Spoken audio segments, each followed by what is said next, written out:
ini berarti sudah ada penyusupan di dalam tubuh TNI.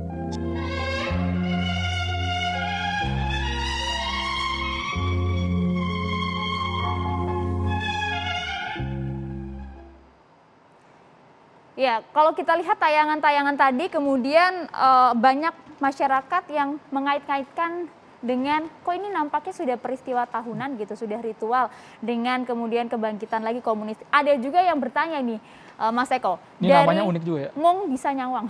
Kalau bahasa Jawa artinya cuman bisa memandang. Nah, ini pertanyaannya adalah pertanyaan sederhana buat Mas Eko, langsung dimention. Setuju atau tidak kalau PKI ini memang biadab? Terus apa salahnya mengangkat isu PKI bangkit di bulan ini karena generasi muda perlu tahu dan diingatkan. Silakan Mas Eko. Iya, kalau dalam peristiwa politik ya, kan terjadi kebiadaban bukan cuma satu pihak kan, pihak PKI kan juga banyak juga yang korban, itu peristiwa politik. Saya setuju juga bahwa itu adalah tadi Fadli bilang ada usaha kudeta dan kemudian terjadi dan ada korban jenderal. Kalau korban ya pasti ada kebiadaban di situ. Tapi yang ingin saya sorotin kayak gini deh. Tadi itu dari banyak awal peristiwa, ya, Ustadz ini kena ini pada bulan September kebetulan itu seolah-olah bahwa pada bulan ini aja terjadi sesuatu terhadap ahli agama atau katakanlah di Indonesia ini ada ribuan imam masjid, ada jutaan orang marbot masjid dan lain-lain. Dan mungkin saja terjadi pada bulan-bulan lainnya. Tapi ketika ditarik ini cuma terjadi pada bulan September, seolah-olah bahwa ini satu rangkaian. Kenapa misalnya nggak ditarik ada di Jawa Timur seorang guru mencabuli anaknya masuk ke dalam konteks ini kan enggak. Padahal ada terjadi bulan September juga.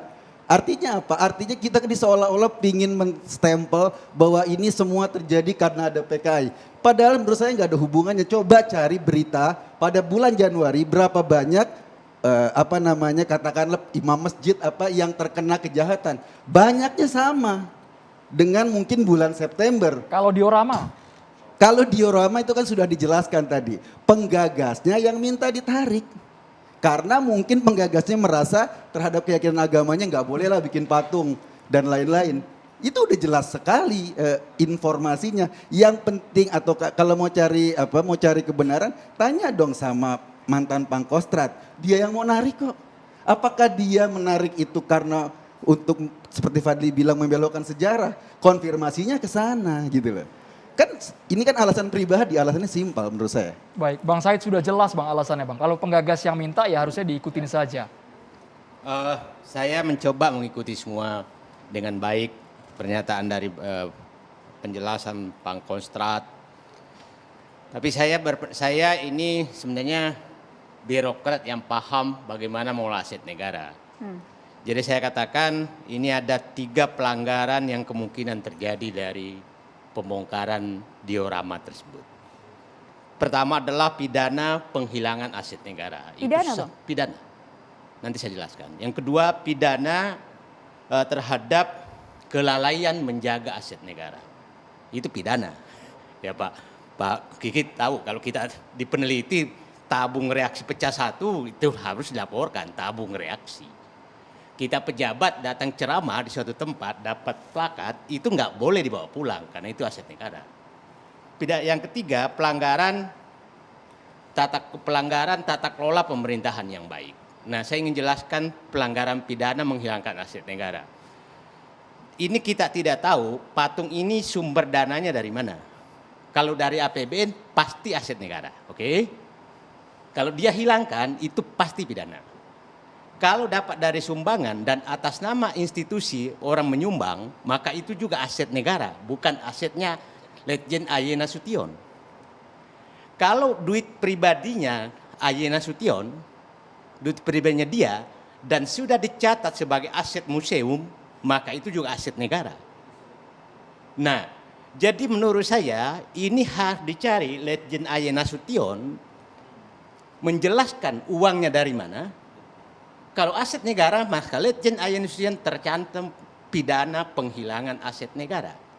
Jadi saya pikir itu harus dikelirkan supaya jangan terulang di kemudian hari ada pendapat seseorang tidak setuju sesuatu dan dia datang minta dibongkar, padahal itu aset negara. Oke, itu bahaya sekali. Meskipun Ini ke depan. penggagas punya hak sepenuhnya karena dia yang punya pertama kali. Tidak bisa, karena ide sebagai pejabat, bukan pribadi. Oke? Jadi saya punya ide, saya punya juga bangunan-bangunan, di lab biotek saya itu saya ada lambang, tahu-tahu saya nanti, salah tuh, saya membongkar, padahal itu aset negara, saya kena, nggak boleh. Yang ketiga, kedua pelanggaran kelalaian menjaga aset negara. Penjaga aset negara adalah pimpinan lembaga yang menguasai itu. Jadi kalau ada orang yang mengambil aset negara, dalam hal ini Pangkostrat sekarang, dia harus melindungi, tidak boleh, malah apalagi mengizinkan. Jadi kalau terbukti nanti bahwa ini aset negara, maka Pangkostrat kena. Kenapa Anda izinkan orang mengambil aset negara? Oke, nah yang kedua, kelalaian, yang kedua itu melanggar, kelalaian dalam hal siapa tahu ini sudah masuk situs sejarah karena sudah museum nasional. Itu perlindungannya lebih tinggi lagi karena menghilangkan situs. Bahayanya Mas Kiki pasti takut. Saya tuh menakutkan kalau ini dibiarkan itu akan terjadi. Orang tidak setuju patungnya Bung Karno suatu saat. Pada itu ini bongkar aku yang bangun kok. Nah itu bisa hilang semua. Jadi saya berharap. Nah tadi pelanggaran good governance sangat menarik bahwa ada pendapat pribadi seseorang menjadi keputusan lembaga. Coba bayangkan pendapat pribadi pensiunan mantan Pangkostrat yang dijadikan landasan untuk menghapuskan sesuatu. Bahwa pertentangan sejarahnya boleh diperdebatkan, tapi menghapuskan itu harus keputusan institusi. Nah, institusinya kalau itu TNI minimal bahwa didapatkan di tingkat Angkatan Darat, TNI. Kalau itu di Museum Nasional maka minimal diputuskan oleh Kemendikbud, bukan keputusan Pangkostrat pribadi. Nah, jadi sangat bahaya kalau tafsiran pribadi digunakan untuk menjadi keputusan lembaga atau pemerintah.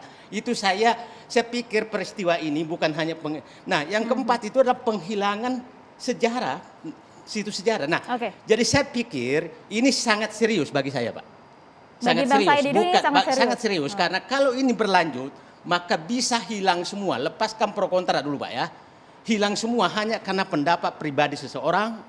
Terus itu dibiarkan dan diputuskan oleh pimpinan lembaganya mengizinkan orang itu. Coba bayangkan Mas Kiki, kita pensiunan dari lembaga peneliti, kita nggak setuju, tahu-tahu anak buah kita jadi, aku nggak setuju itu, tolong bongkar. Kan bolehkah saya duduk sebagai pensiunan mempengaruhi lembaga? Kan nggak boleh.